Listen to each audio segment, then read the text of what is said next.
Welcome to another episode of Women in Focus. Our woman in focus today is a police officer. Well, let me introduce her properly to you. Surrey RCMP Chief Superintendent Wendy Mehat. She's our woman in focus today. You're most welcome. How are you doing? I'm doing excellent. Thank you so much for having me today.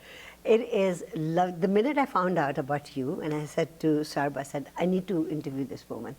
And you'd been on some of the magazine covers as well lately, wasn't it? Yes, with our South Asian communities magazines, yes. Yeah. What about the policing one too? There was one book that was released, and I think you were in that as well.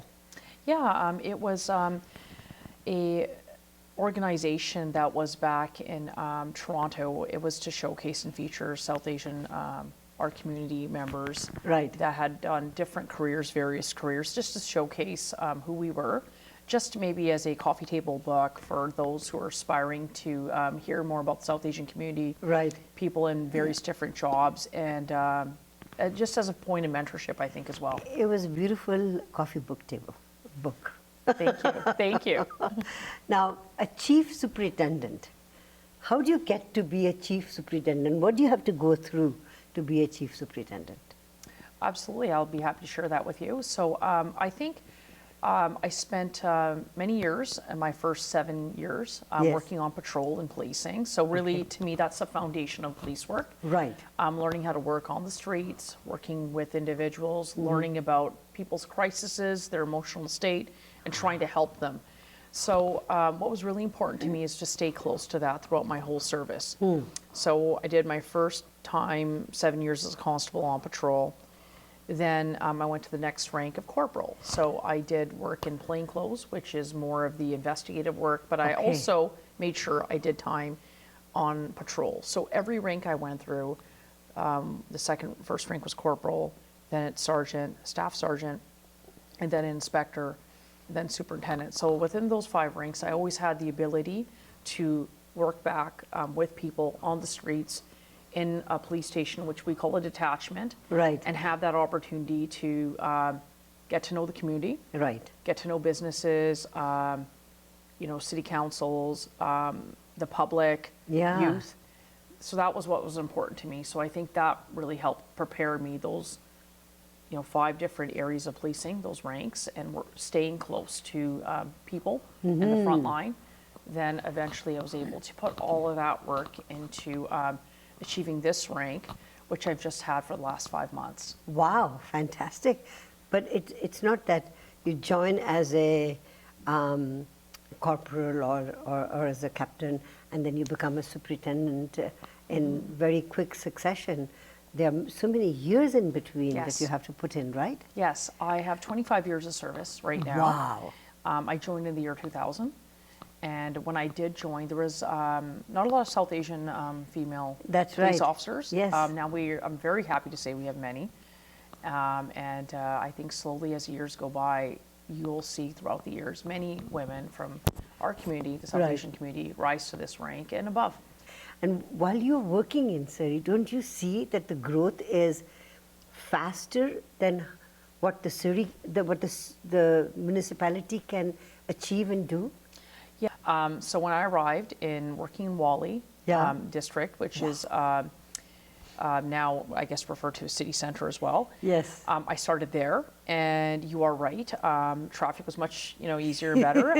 It was a small, but it was still a very large city, right? Yes. It's growing so diverse. Area-wise, right? Yeah, yeah. And so throughout the years, I have seen it become such a diverse, vibrant community.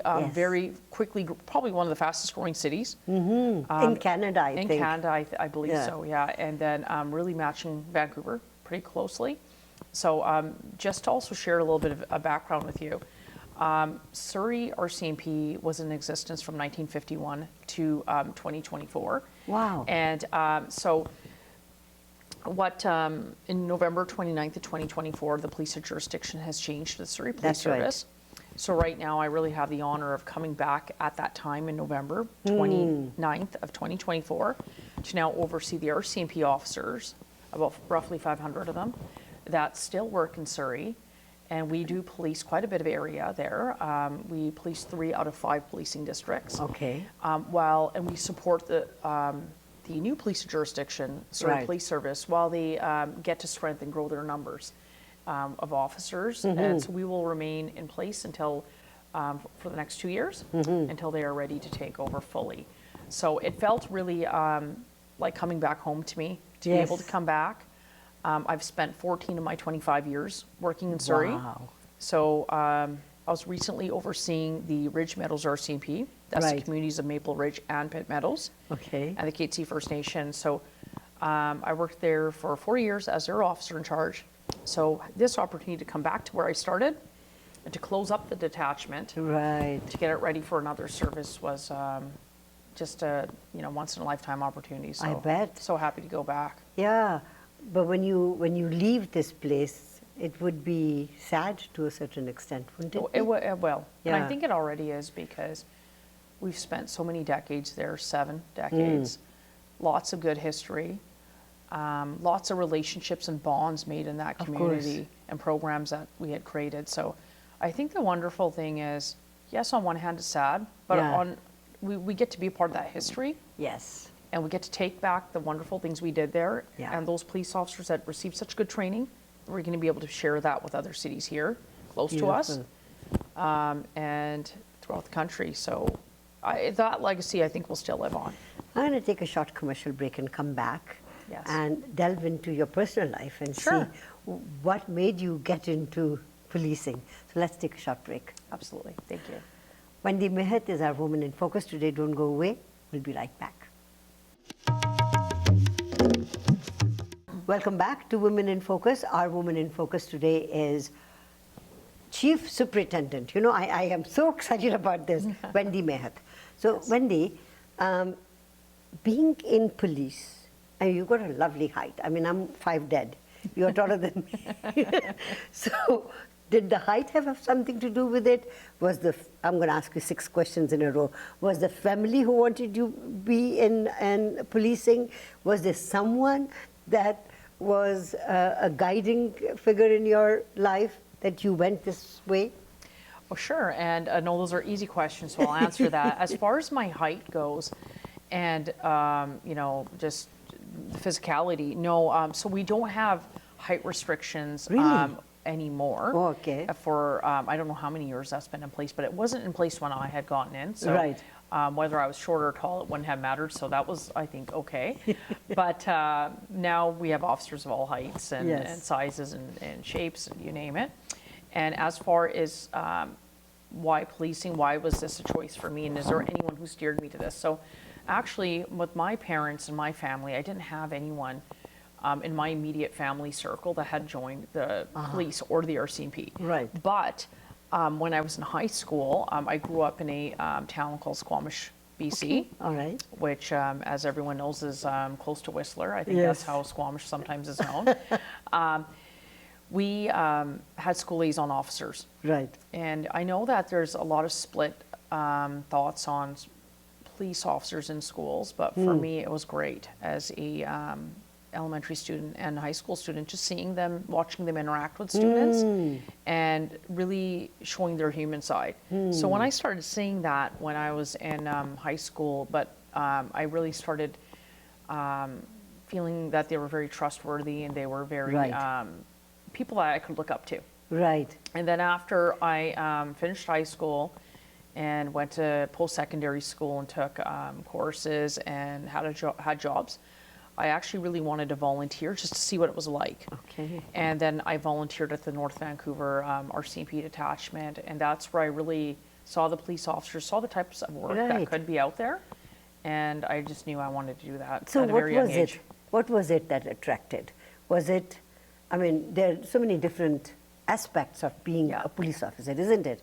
You said protection, you said, looking after people. What aspect of policing attracted you towards it? I think what really attracted me, and I know this sounds, every police officer at some point will say this in their service, but it really does ring true to me. It's that ability to connect with people.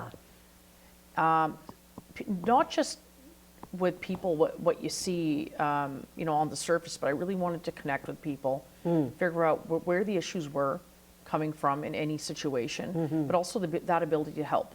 Because people call the police, they don't call the police for the sake of calling the police. Right. They're calling the police when something has usually drastically gone wrong. Right.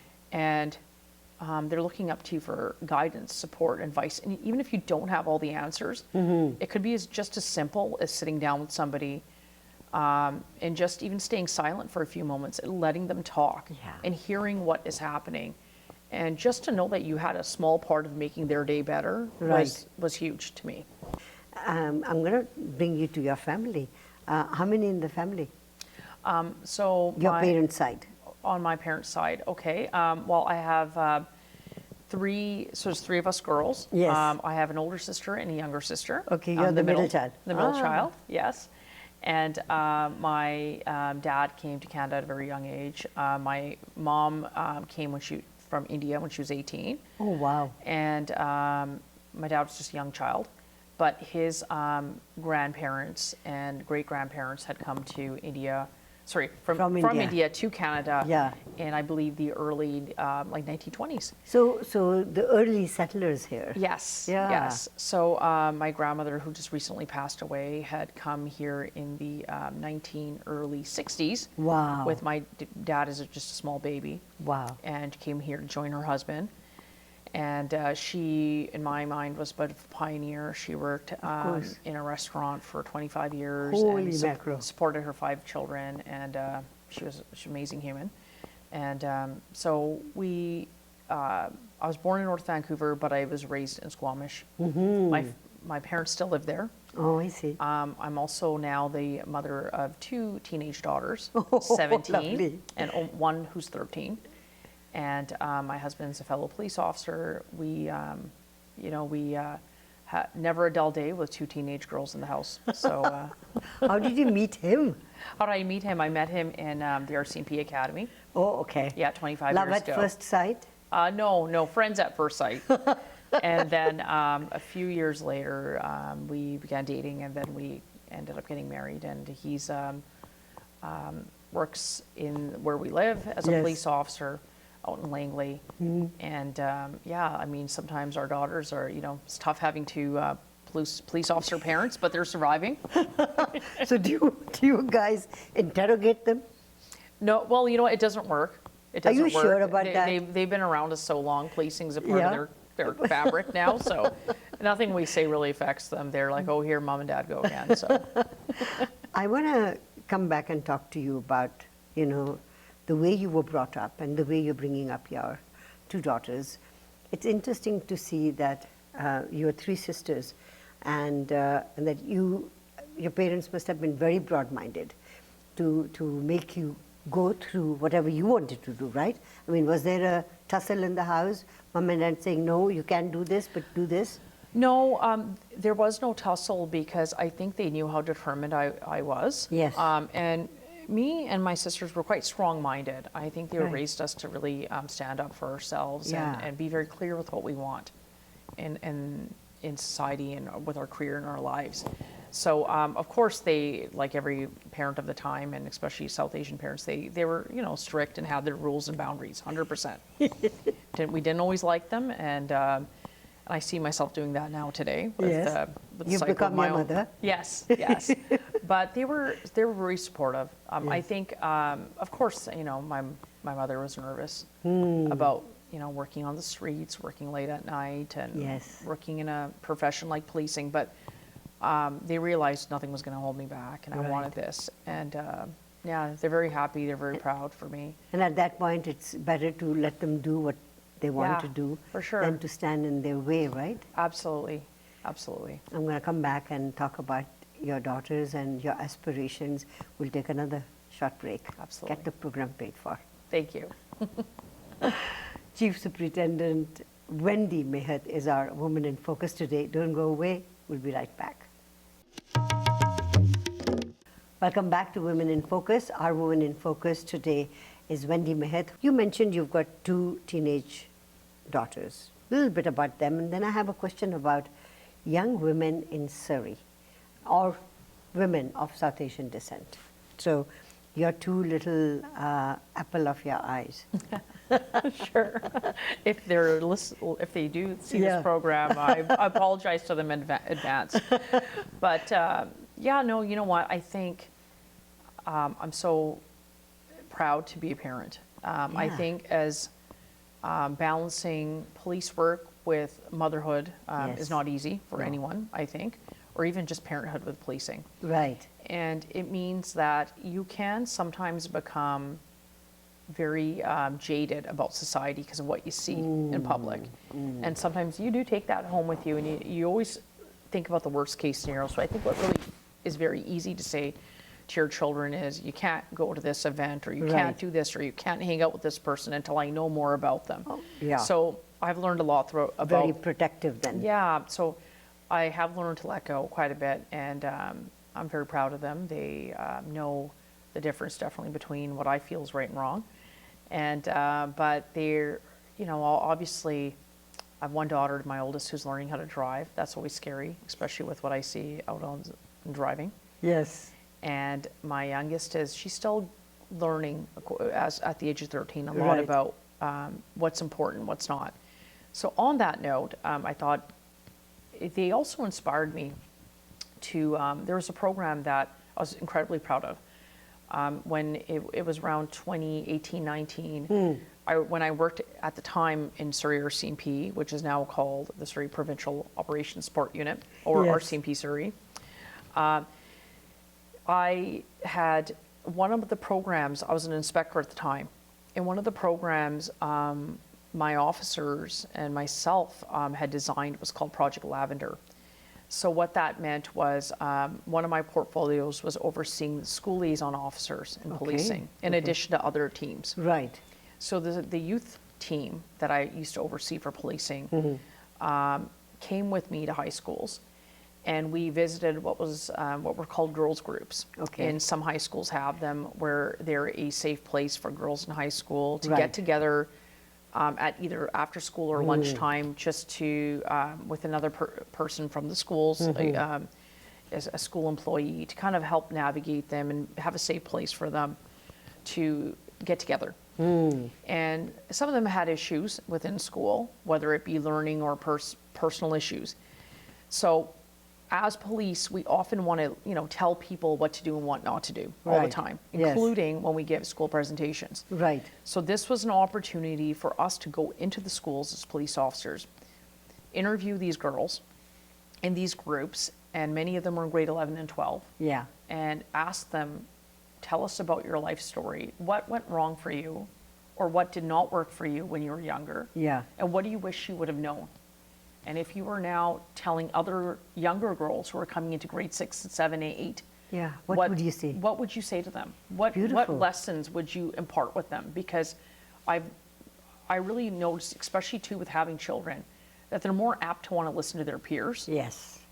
or their peer group or friends, as opposed to always being lectured by an adult, right? Right. So we were able to gather throughout all the high schools that we visited in Surrey, we were able to gather their feedback and get top 5 or 6 areas of their lives that with their input, we focused on creating this program. So it was a presentation that we put together that we put out in schools.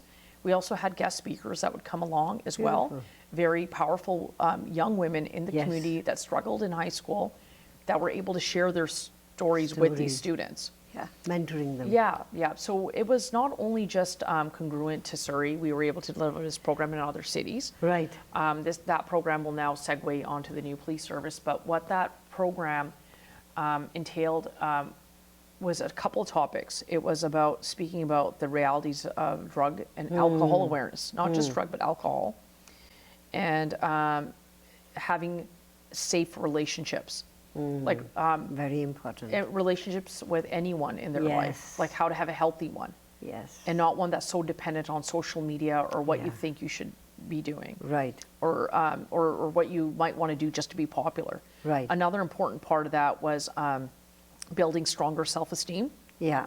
because that's something that's very much missing. Yeah. But giving them that stronger self-esteem would enable them not to want to get into those types of relationships with Subservient. Yeah, subservient, be in Yeah. an abusive relationship or a relationship with an individual that might be into gangs or dealing drugs Right. or going down that negative path, Right. especially with what we were seeing with youth. So it's not important to date somebody who's making a lot of cash, has different cell phones, Right. their own car with unexplained areas to show how they got that well. Wow. So we're trying to, if you have strong self-esteem and you know enough about the world and you know enough about positive relationships, it's a way to avoid that type of those toxic I relationships. bet it has been a very successful program. I felt it certainly did, because Yeah. after we would deliver the program in schools, our school liaison officers a lot of women would come up, and it was just women. We'd also provide this training to also men as well, Yeah. young men. And it was important for them to hear this program because we talked about sexual exploitation, what it meant to ask a female about photographs of themselves, or asking for nude photographs, and the consequences of doing that, and sexual exploitation. So we Right. brought up all these topics for them to be aware of Wow. as well, to show the criminality Right. attached to that. And a big segment of what we taught both male and female students in these schools were the ability to be very, very strategic and safe about what you put on the internet. Because when you put it out there, and you can never get it Going to back. stay there forever. Yeah. So this was very important. Yeah. It was good for students of every background, whether you're LGBTQ, whether you're female, whether you're male, to know that these are very, very topical things you're going to face in high school and in your Right. youth. And you need to know about those topics and need to Right. make yourself as strong as you can to get through your youth without having these issues affect you. I hope this program continues. Yes, yeah, so do You know, I. Yeah. I mean, even when you guys leave, you know, it's interesting that your life is so entrenched in helping people. I thank you so much. I've been looking forward to this interview for such a long time, and I have a feeling that we're going to do this interview again as well. I would like to invite you back into the studios, but thank you for being our Woman in Focus today. And thank you so much, Shishma, for having me. It's been an absolute pleasure, and it's been amazing. So you can have us back anytime from the RCMP or myself. Thank you. Don't go away. We'll be right back.